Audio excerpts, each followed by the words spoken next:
UPA सरकार की आर्थिक नीतियां औसत दर्जे की थी। कांग्रेस ने ब्लैक पेपर में बताई बीजेपी की 4 जातियों की हकीकत, खड़गे ने गिनाई सरकार की नाकामियां।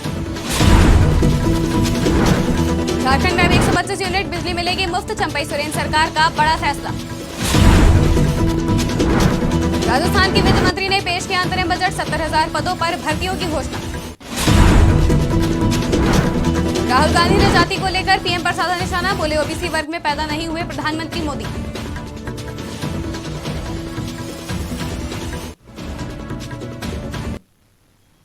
नमस्कार, स्वागत है आपका आज की खबर में। मैं हूं आपके साथ महिमा शर्मा। रुक करते हैं देश की बड़ी खबरों की ओर। प्रधानमंत्री नरेंद्र मोदी प्रगति मैदान के भारत मंडपम में आचार्य श्रीला प्रभुपाद की 150वीं वर्षगांठ के अवसर पर आयोजित कार्यक्रम में शामिल हुए। प्रधानमंत्री नरेंद्र मोदी ने प्रगति मैदान के भारत मंडपम में आचार्य श्रीला प्रभुपाद को पुष्पांजलि अर्पित की। इस दौरान पीएम का वाद्य यंत्रों के साथ स्वागत किया गया।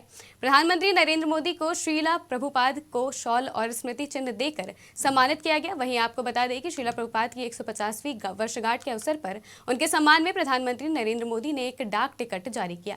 वहीं आपको बता दें कि प्रधानमंत्री संबोधित करते हुए कहते हैं कि प्रभुपाद गोस्वामी जी की 150वीं जयंती हम ऐसे समय मना रहे हैं जब कुछ ही दिन पहले भव्य राम मंदिर का सैकड़ों साल पुराना सपना पूरा हुआ है। आज आपके चेहरों पर जो उल्लास और उत्साह दिखाई दे रहा है, मुझे विश्वास है कि इसमें रामलला के विराजमान होने की खुशी भी शामिल है। पूज्य संतगण, प्रभुपाद गोस्वामी जी की 150वीं जयंती हम ऐसे समय मना रहे हैं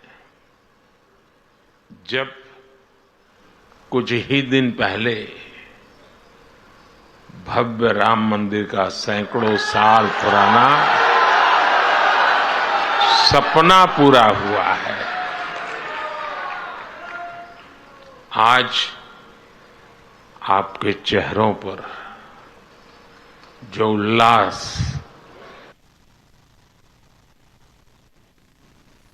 केरल में सत्तारूढ़ वाम लोकतांत्रिक मोर्चा एलडीएफ ने केंद्र सरकार के केरल के प्रगति कथित भेदभाव के खिलाफ दिल्ली के जंतर मंतर पर विरोध प्रदर्शन किया गया।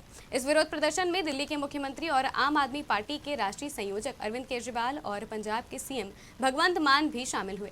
वहीं आपको बता दें कि अरविंद केजरीवाल ने मोदी सरकार पर करारा हमला बोला। उन्होंने कहा कि केंद्र सरकार ईडी को हथियार की तरह इस्तेमाल कर रही है, हम हर बात के लिए सुप्रीम कोर्ट क्यों जाएं। तो इस तरह से दिल्ली के अंदर तो आप सब लोग देख ही रहे हैं कि हर काम के अंदर किस तरह से लेफ्टिनेंट गवर्नर हर काम के अंदर, छोटे से छोटे काम के अंदर टांग अड़ा रहे हैं।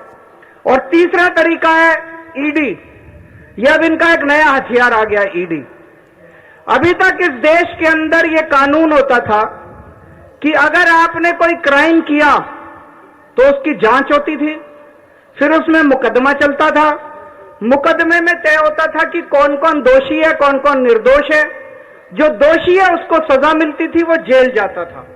मुकदमे के बाद, मुकदमा खत्म होने के बाद आदमी जेल जाता था जिसको दोषी माना जाता था।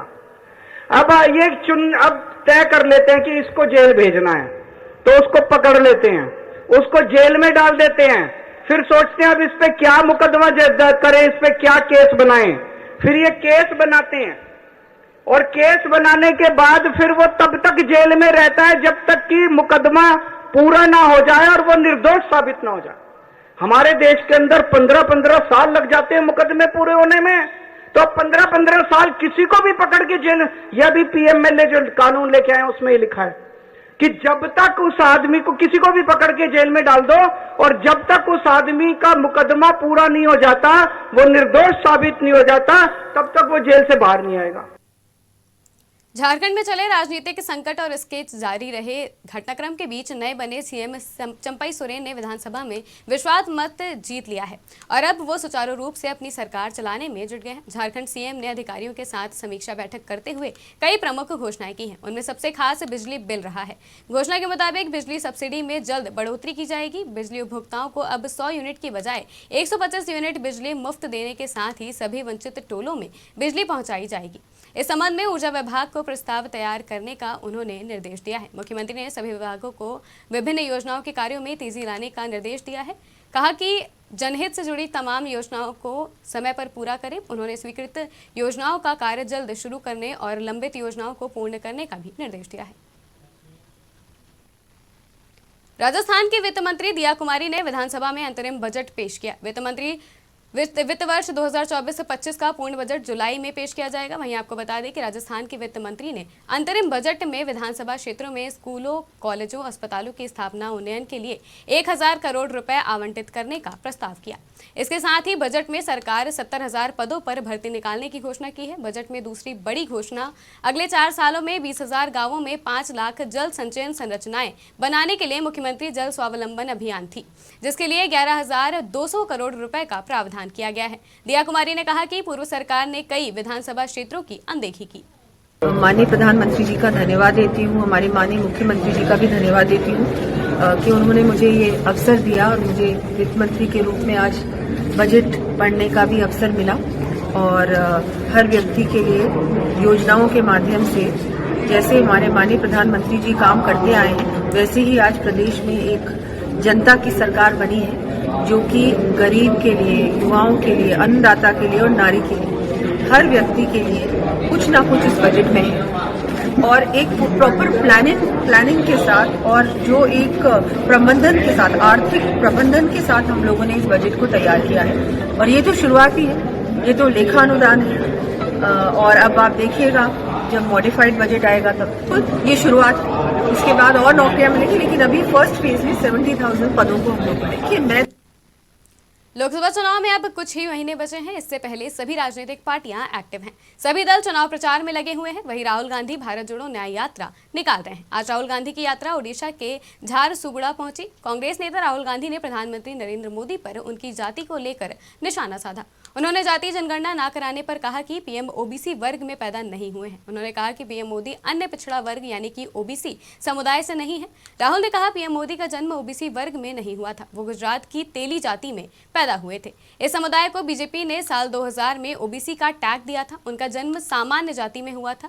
वे कभी जाति जनगणना नहीं होने देंगे क्योंकि उनका जन्म ओबीसी में नहीं हुआ, उनका जन्म सामान्य जाति में। बताना चाहता हूं, नरेंद्र मोदी ओबीसी पैदा नहीं हुए थे। फिर से सुनो, नरेंद्र मोदी जी तेली का, सुनो भैया, मैं बहुत गहरी बात बोल रहा हूं, आपका लोगों का, आप सब लोगों का भयंकर बेवकूफ बनाया जा रहा है। सुनो सुनो सुनो, मैं जो बोल रहा हूं, नारे बंद करो। आप लोगों का भयंकर बेवकूफ बनाया जा रहा है। नरेंद्र मोदी जी ओबीसी नहीं पैदा हुए थे। नरेंद्र मोदी जी तेली कास्ट के गुजरात में व्यक्ति पैदा हुए थे।